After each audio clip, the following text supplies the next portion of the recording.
Okay ma'am. मैं जब 13 साल की थी तब से मैंने कार्यक्रम स्टार्ट कर दिए थे। कार्यक्रम तो पढ़ना मैंने 13 साल से स्टार्ट किए हैं। बाकी मैंने लिखना शुरू कर दिया था जब मैं 8-9 साल की थी।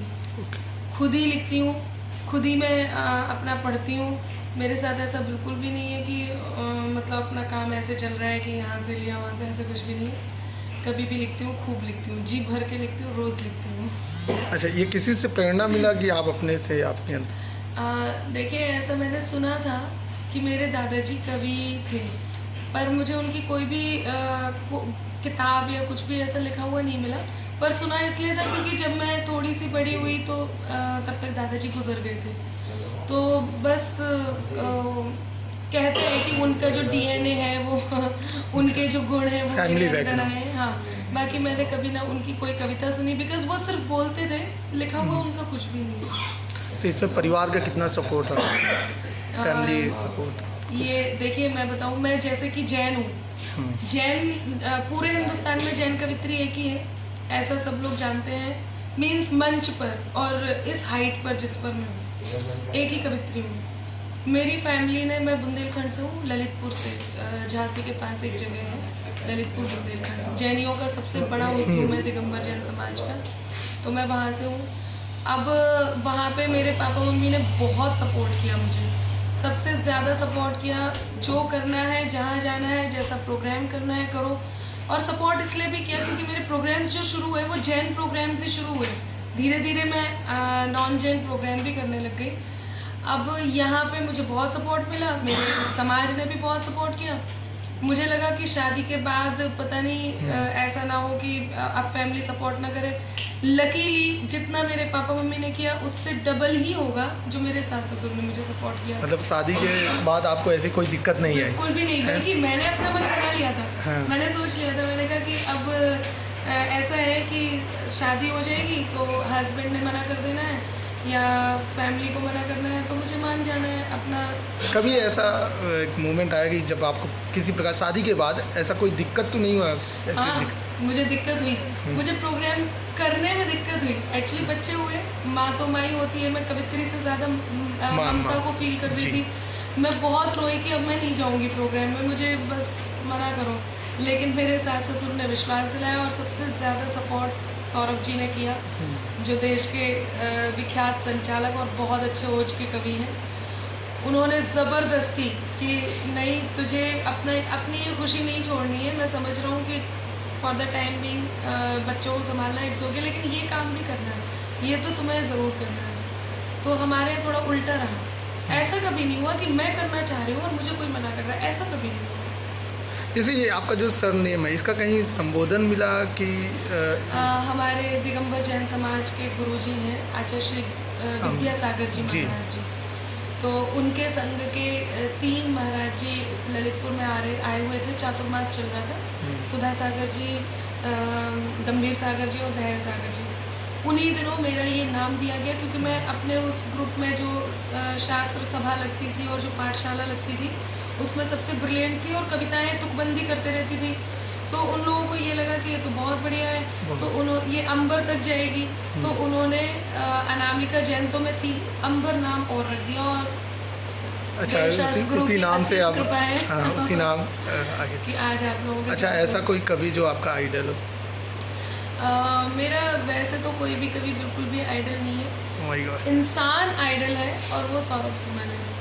ठीक। ये बहुत अच्छे पति हैं, ये बहुत अच्छे पिता हैं और बहुत अच्छे मतलब सबसे अच्छी बात ये है कि इन्होंने मेरे अंदर की अनामिका को कभी मरने नहीं दिया। एक जो जैसे कि हिंदुस्तान में बहुत सारे, मैं इसलिए बोल रही हूँ ये बात कि कोई उस पेड़ से सीखे मुसीबत में खड़े रहना। कुंवर बेचैन जी की पंक्तियाँ हैं। कोई उस पेड़ से सीखे मुसीबत में खड़े रहना कि जिसने बाढ़ के पानी में भी सीखा अड़े रहना। मैं कितने ही बड़े लोगों की नीचाई से वाकिफ हूँ, बड़ा मुश्किल है दुनिया में बड़े होकर बड़े रहना। तो इसलिए मेरा कोई आइडल नहीं है, कोई भी नहीं।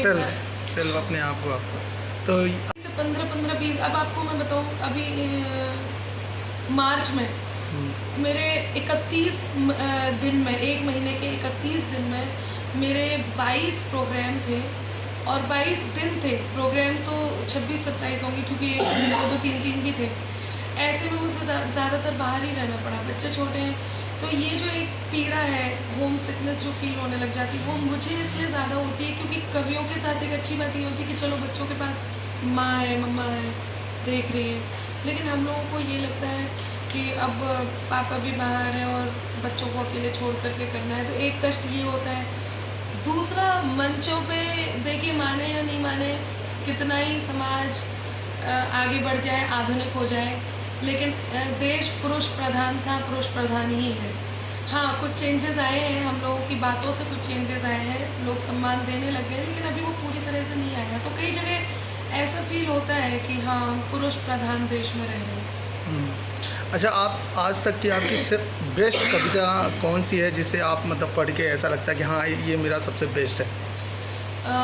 देखिए, मेरे पास 3 है वैसे तो, लेकिन आज के डेट में जो बेस्ट है वो रुक्मणी है। अच्छा। और वो बिल्कुल नई कविता है, अब तक मंचों पे बहुत कम आई है क्योंकि अभी शुरू किया है। यदि पॉसिबल हुआ तो मैं आज के कार्यक्रम में भी करूँगी।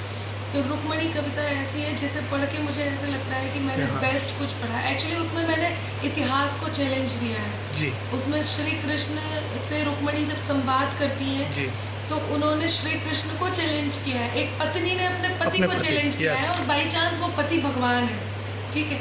तो वो कविता पढ़ करके मुझे ऐसे फील होता है कि मैं कुछ बेस्ट पढ़ रही हूँ और मैं पूरी प्रकृति को चैलेंज कर रही हूँ।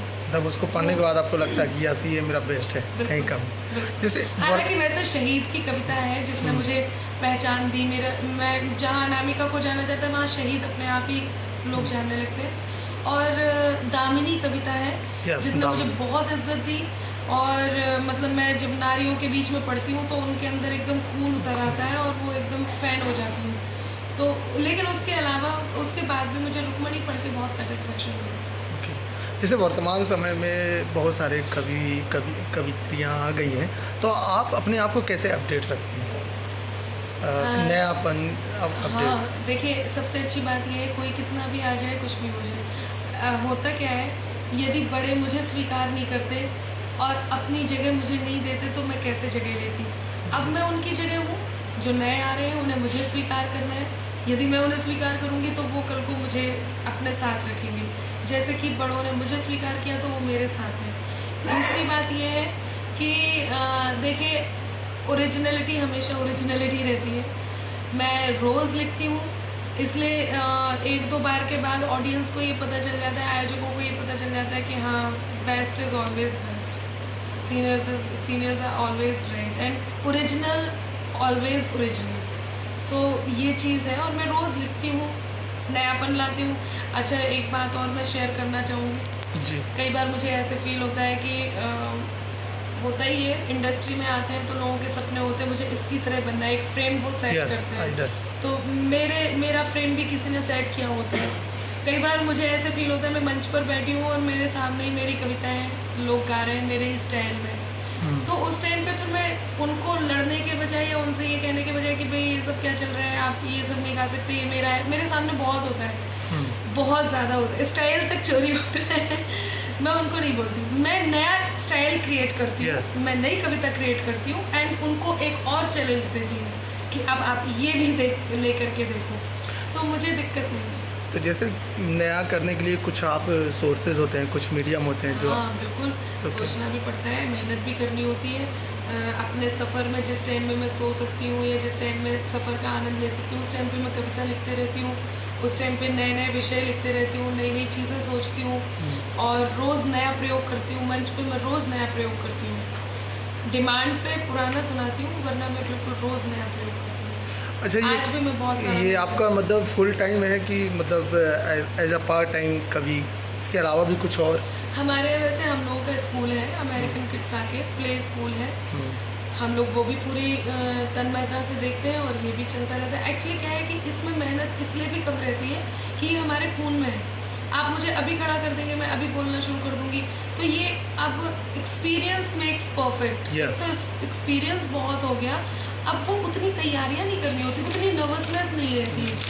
अब जैसे कल प्रोग्राम है और बहुत बड़ा आयोजन है उसमें जाना है, अब वो तैयारियां नहीं करनी होती, अपना उठाया सामान और चल दिए।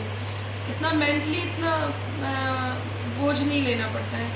और नया लिखते हैं तो वो भी रूटीन में आ गया है, अपना चलते फिरते वो मतलब दोनों चीज़ को आप एक पैरेलल तरीके से ले जाए। तो नए जो युवा कवि या कवित्री आ रहे हैं उनके लिए एक मैसेज क्या देना चाहेंगे? बस उनके लिए ये मैसेज है कि यदि मुझे सिर्फ वो सुनते हैं वीडियो पे, तो केवल मुझे सुने ना, ये भी समझे कि मैं उसके पीछे क्या करती हूँ। यदि मेरे लेवल तक आना है, मुझ तक पहुँचना है, तो केवल ये ना देखें कि मैं इस समय क्या कर रही हूँ, ये देखें कि इस लेवल तक आने के लिए मैंने पीछे कितनी मेहनत की है। खुद लिखें, इंसानियत के साथ आगे बढ़ें, किसी भी कीमत पे अपना चरित्र और स्वाभिमान खोने ना दें। मैं अपने नए कवि और कवित्रियों से ये कहूँगी, ये मेरी परफॉर्मेंस और मेरी कविताओं के साथ साथ ये चीज़ है जो मुझे चारों तरफ से प्रोटेक्ट करती है और खूबसूरत बनाती है जो मैंने अभी। Thank you.